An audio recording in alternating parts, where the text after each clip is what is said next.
Shalom Bapak Ibu saudari terkasih, salam sehat senantiasa di dalam nama Tuhan Yesus Kristus.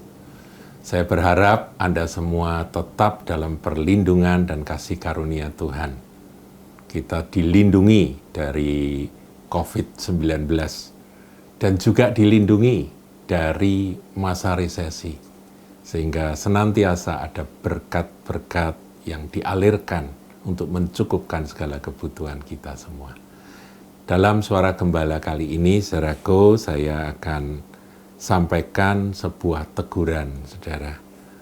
Di dalam Amsal 29 ayat 1, 29 ayat 1, dikatakan demikian.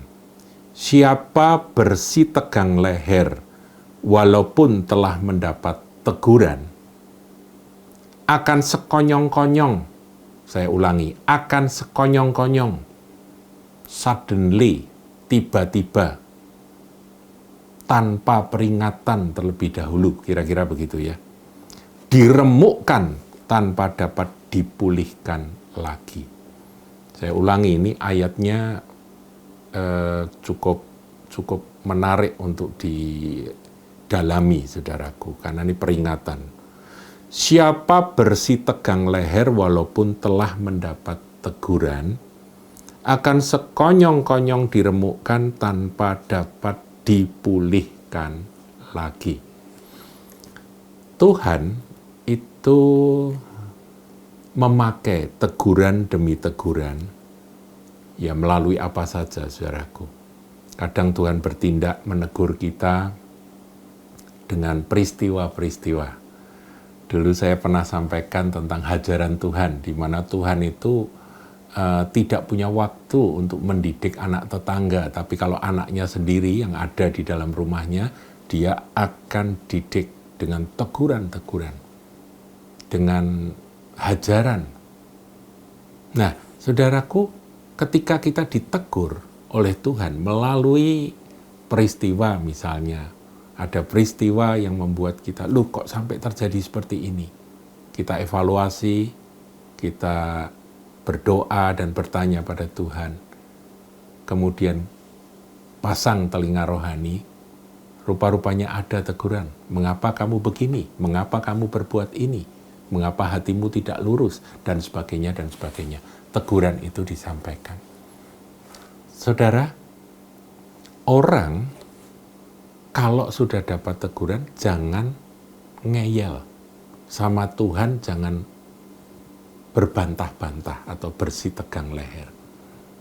Membenarkan diri dengan berkata, iya aku berbuat itu karena begini, aku bersikap seperti itu karena begitu.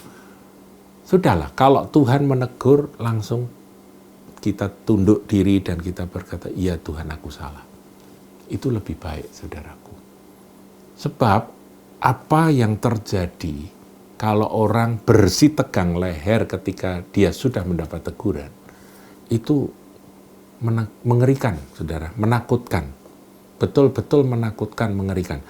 Karena dikatakan sekonyong-konyong itu artinya tanpa peringatan.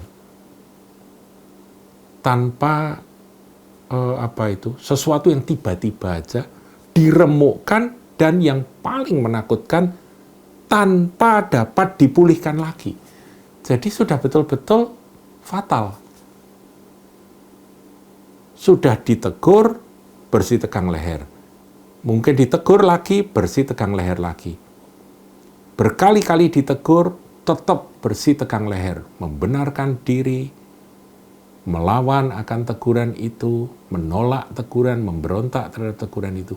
Dan firman ini katakan tiba-tiba, sekonyong-konyong, ya diremukkan tanpa dapat dipulihkan lagi. Jadi betul-betul hancur. Dan mau balik sudah tidak bisa.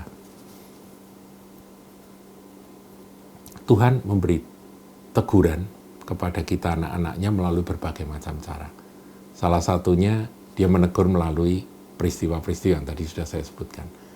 Ya kejadian, kepleset, ya jatuh, kepala benjut itu ya. Tanya Tuhan, ada apa Tuhan? Rupanya teguran Tuhan. Tuhan berbicara. Kadang-kadang Tuhan kejutkan, saudaraku, dengan sesuatu yang membuat kita diam, kemudian kita bertanya, dan barulah nanti kita tahu, oh ini tuh maksud Tuhan. Tuhan ingin berbicara, ingin menasehati seperti ini. Ini teguran buat aku. Dan aku mau Tuhan bertobat. Aku mau tunduk diri dan aku nggak mau berbantah dengan Engkau. Tetapi ada kesempatan yang lain, pada kesempatan yang lain, saudaraku, ada pula cara Tuhan, yaitu melalui orang-orang. Orang menegur, baik itu istri, atau suami, atau bahkan anak, bisa dipakai Tuhan untuk menegur kita orang tua. Jadi kita ini harus belajar rendah hati untuk percaya bahwa Tuhan bisa pakai semua orang. Bisa, saudaraku. Kalau kita mau lembut hati, rendah hati, dan mau siap untuk terus ditingkatkan akan taraf kekudusan dan taraf karakter keserupaan kita dengan Kristus, itu mau terus dikikis, dibentuk menjadi semakin serupa dengan Dia, kita rela, maka kita akan melihat bagaimana Tuhan itu berbicara melalui orang-orang di sekitar kita. Baik sengaja maupun tidak sengaja, orang berkata, kita tahu bahwa ini Tuhan sedang berbicara kepadaku. Tidak berbantah-bantah, tidak bersitegang leher, gitu ya. Tapi mau mendengarkan. Nah, ini mendengar ini memang penting, saudaraku ya. Dalam Yakobus kan dikatakan bahwa kita ini harus banyak mendengar daripada berbicara. Jadi memang setiap kali kita mau bersitegang leher terhadap tentang sesuatu, kita coba dengar, Tuhan, apa yang Engkau ingin sampaikan? Gitu ya. Ada juga teguran melalui firman, saudara. Ketika saudara baca firman, tiba-tiba firman itu menegur, menempelak kita, dan kita bertobat, harus bertobat. Jangan berkata, alah ya enggak lah, nah ini bukan buat saya. Jangan demikian, saudara. Jadilah peka dan lembut di hadapan Tuhan. Sebab ancamannya, peringatan ini berkata, akan sekonyong-konyong diremukkan tanpa dapat dipulihkan lagi. Itu yang menakutkan. Tidak dapat dipulihkan lagi. Jadi, marilah kita menjadi seorang anak Tuhan yang lembut.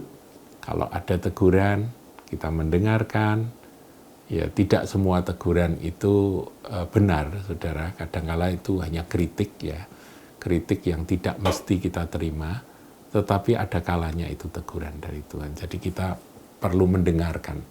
Apakah ini Engkau, Tuhan? Kalau bukan Engkau, ya sudah. Aku akan belajar untuk mendengarkan menjadi sebuah masukan saja. Tapi kalau ini Engkau, aku mau Tuhan berubah, mau bertobat. Tuhan Yesus memberkati.